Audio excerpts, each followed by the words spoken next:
네, 이번 주 마지막 이수연 애프터입니다. 이번 주 정말 정신이 없었어요. 블랙 먼데이 그리고 화이트 프라이데이. 다만 장중에 국내 증시가 갑자기 지수가 밀리는 현상이 나타났습니다. 오늘은 2차 전지 섹터가 코스닥을 견인해줬고요. 화장품주들이 실적을 발표하면서 엇갈린 주가 흐름을 보여주고 있습니다. 어떻게 해석을 해야 될지 일단 살펴보고요. 지수부터 체크하겠습니다. 오늘 거래소 2,600포인트 장중에 돌파하는 흐름 나왔는데 오후장에 살짝 이렇게 꺾이는 흐름이 나왔습니다. 이 지수가 왜 특별한 악재도 없는데 갑자기 반납을 했을까? 이렇게 생각을 해봤을 때 최근 들어서 국내 증시가 니케이 지수와 같은 흐름을 연출하고 있잖아요. 니케이 지수도 똑같은 흐름을 보이고 있고 나스닥 선물에서도 빠지는 흐름이 나타났습니다. 굉장히 니케이 증시와 커플링되는 모습이 많이 나타나고 있고 오후에 또 일본의 그 지진 소식이 전해지면서 니케이 지수가 상승분을 반납, 국내 증시도 똑같은 흐름을 보였다라는 해석이 증권가에서 이어지고 있습니다. 다행히도 상승분을 다시 회복하는 모습이고요. 2,589선 지나가고 있습니다. 코스닥 시장도 마찬가지로 빠졌다가 다시 회복했고요. 다시 한번 3%대를 향해서 강세 흐름을 나타내는 상황입니다. 외국인 기관은 거래소는 팔고 코스닥은 담습니다. 선물에서도 장중에 매수권 들어왔다가 지금은 다시 팔자세 보이고 있습니다. 자, 오늘 2차 전지 섹터가 오랜만에 반등하는데 사실 계속해서 추세적인 우하향을 그려가다 보니까 오늘의 반등을 통해서 이제 2차 전지 진짜 시작하나? 라고 해석할 수는 없겠습니다. 좀 부족합니다, 오늘 반등. 그래도 2차 전지에 관련해서 외국인 수급이 오늘 많이 들어와서 한번 소개해드려 보려고 하고요. 이동채 에코프로 전 회장이 이제 다음 주 광복절 사면 대상에 포함이 됐다라는 소식이 긍정적입니다. 사실 이게 오늘 나온 뉴스인데 이 뉴스가 나오기 전부터 이미 여의도 일각에서는 이 소식으로 인해서 한번 에코프로 그룹주들이 튈 수도 있겠다라는 이야기가 나오던 참이었습니다. 거기다가 미증시 반등 랠리에 전기차 종목들도 참여를 했고요.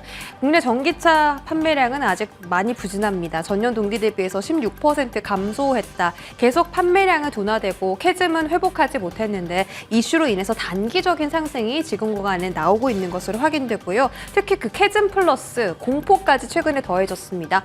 그 인천 청라 전기차 화재 사건이 있었고요. 거기에 벤츠 전기차에 중국의 CATL 배터리가 들어갔다라는 소식이 있었습니다. 근데 뭐 알고 보니까 중국의 페라시스라는 굉장히 배터리의 결함이 많은 기업 거였다라는 소식도 있었는데 사실 아직까지 관계 확인은 된 부분이 없고요.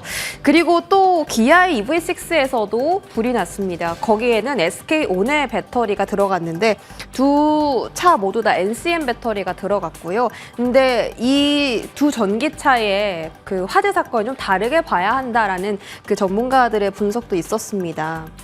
벤츠 전기차는 열폭주 현상이 있었고 기아 전기차는 열폭주 현상이 없었고 금방 이제 화재 진압에 나설 수 있는 수준의 화재였다라고 지금 일단은 그 사실 확인이 된 거고 그래서 배터리 업계 관계자가 화재 측면에서 우리나라 배터리를 중국 배터리와 차별화하는 접근이 필요하다고 언급했습니다. 그리고 벤츠 전기차 어떤 뭐 중국의 CATL인지 페라시스인지 아직 확인할 수가 없다고 했잖아요. 배터리에 어디 건지 써있지가 않습니다. 명확하게. 그래서 내년부터 배터리 인증제를 도입하겠다. 만약에 이 배터리 인증제가 도입이 된다면 국산 배터리가 조금 더 중국 배터리보다 부각받을 가능성도 거론이 되는 상황입니다. 그래서 오히려 이 악재를 딛고 호재로 좀 바꿀 수 있는 기회가 되지 않을까라는 이야기까지 나오는 상황이고요. 다음은 보겠습니다.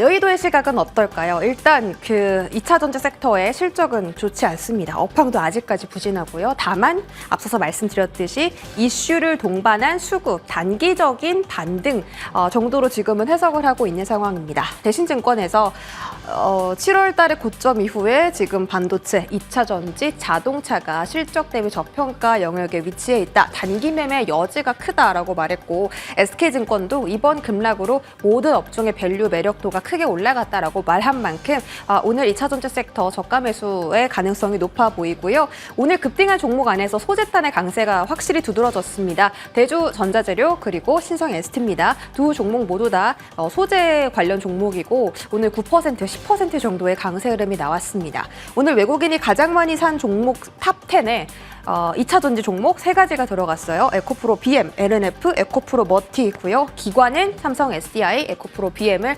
오전장, 오후장 계속해서 담아갔습니다. 다만 이게 연속적인 수급이 아니라 오늘의 좀 강한 동반 강세의 흐름이 나타났기 때문에 동반 순매수가 나타났기 때문에 시세 연속성은 다음 주까지는 조금 체크해볼 필요가 있겠다. 지금은 밸류 매력도가 높은 상황이다 라는 정도 해석하시고요. 트럼프 리스크 때문에 사실 2차 전지가 한 번 더 주가를 세게 맞았습니다. 그런데 이제 해리스 부통령의 지지율이 확 올라왔죠. 미국의 격전지에서도 해리스 부통령이 앞서 나가기 시작하고 있습니다. 그렇다면 2차 전지에는 당연히 긍정적인 이슈겠죠. 거기다가 트럼프 후보가 당선이 된다고 하더라도 지금 미국의 친환경 수업 산업 가운데 그 80%가 지금 공화당 지역에서 수혜를 받고 있기 때문에 공화당 의원들도 함부로 IRA 폐지할 수는 없을 거다라는 이야기가 중론입니다. 그래서 대선 리스크는 조금씩 축소되고 있는 것으로 확인되고요. 2차 전지 관련 시세 보시죠.